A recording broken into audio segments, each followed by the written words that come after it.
നമസ്കാരം സർ. ഇത് കണ്ടോ, ഇന്ന് ഡേറ്റ് 3 മെയ് 2025 കണ്ണൂർ എയർപോർട്ടിൽ ആൾക്കാരെ പിക്കപ്പ് ചെയ്യാൻ വന്നിരിക്കുന്ന ഒരു KSRTC കോലം. സർ, ഒരു വൃത്തിയുള്ളൊരു വണ്ടിയെങ്കിലും നമ്മുടെ നാട്ടിൽ ഇറക്കിക്കൂടെ സർ? ഇതിലൊരു നാണക്കേടല്ല സർ. ഒരു ഇന്റർനാഷണൽ എയർപോർട്ടല്ലേ സർ ഇത്? ഇങ്ങനെയുള്ള ഡേർട്ടി വണ്ടികളാണ് ഒരു എയർപോർട്ട് സർവീസ് ചെയ്യുന്നത്. കേരളത്തിൽ വന്ന മാറ്റങ്ങളൊക്കെ കണ്ടിട്ട് വിദേശീയരൊക്കെ കണ്ണ് തള്ളുകയാണ് എന്നാണ് നമ്മുടെ മുഖ്യമന്ത്രി തന്നെ കൂടെ പറഞ്ഞുകൊണ്ടിരിക്കുന്നത്. അതെ, ഇതൊക്കെ കണ്ടു കഴിഞ്ഞാൽ ഏത് വിദേശിയുടെയും കണ്ണ് തള്ളിപ്പോയില്ലെങ്കിൽ അത്ഭുതമുള്ളൂ. ഈ കഴിഞ്ഞ 1-2 ആഴ്ചയായിട്ട് ഇട ദിവസങ്ങളിലൊക്കെ കേരളത്തിലെ പല ജില്ലകളിലും മഴയൊക്കെ പെയ്തിട്ടുണ്ട്. അങ്ങനെ ഒരു മഴയെങ്കിലും നനഞ്ഞിട്ടുണ്ടായിരുന്നെങ്കിൽ ഈ ബസ് ഈ കോലത്തിൽ കാണത്തില്ലായിരുന്നു. ഒന്ന് ഓർത്ത് നോക്കുക, ഇൻ്റർനാഷണൽ എയർപോർട്ടിലേക്ക് ആളുകളെ എടുക്കാൻ വേണ്ടി വിട്ടിരിക്കുന്ന ബസ്സാണ്, നമ്മുടെ KSRTC ബസ്സാണ്.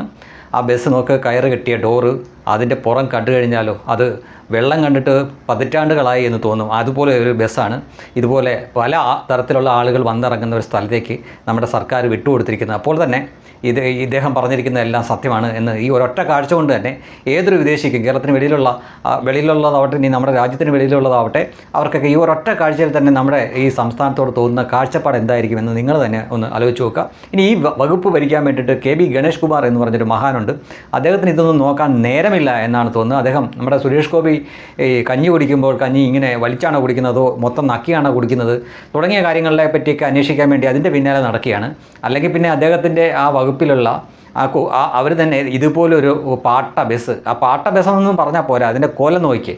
ഇങ്ങനൊരു ബസ് തലയ്ക്ക് ഒരു അല്പമെങ്കിലും വെളിവുള്ള ആരെങ്കിലും ഇൻ്റർനാഷണൽ എയർപോർട്ട് പോലുള്ള ഒരു സ്ഥലങ്ങളിലേക്ക് വിട്ടു കൊടുക്കുമോ എന്ന് നിങ്ങളൊന്ന് ആലോചിക്കുക.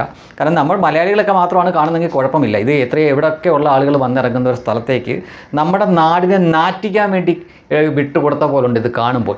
ഇതൊക്കെ ചെയ്യുന്ന അതേ സർക്കാർ തന്നെയാണ് യാതൊരു ഉളുപ്പുമില്ലാതെ കേരളത്തിൽ വരുന്ന മാറ്റങ്ങൾ കണ്ടിട്ട് വിദേശീയരായിട്ടുള്ള അമേരിക്കക്കാർ വരെ അന്തം വിട്ട് കുന്തം വിഴുങ്ങി നിൽക്കുകയാണ് എന്ന് തള്ളുന്നത്. ഇതൊക്കെ കാണുമ്പോൾ നമ്മൾ എന്താണ് പറയേണ്ടത്? നമ്മളൊക്കെ തന്നെയാണല്ലോ ഇവറ്റകളെ തിരഞ്ഞെടുത്ത് വിട്ടത്. അപ്പോൾ പിന്നെ അനുഭവിക്കാതെ മാർഗമില്ല.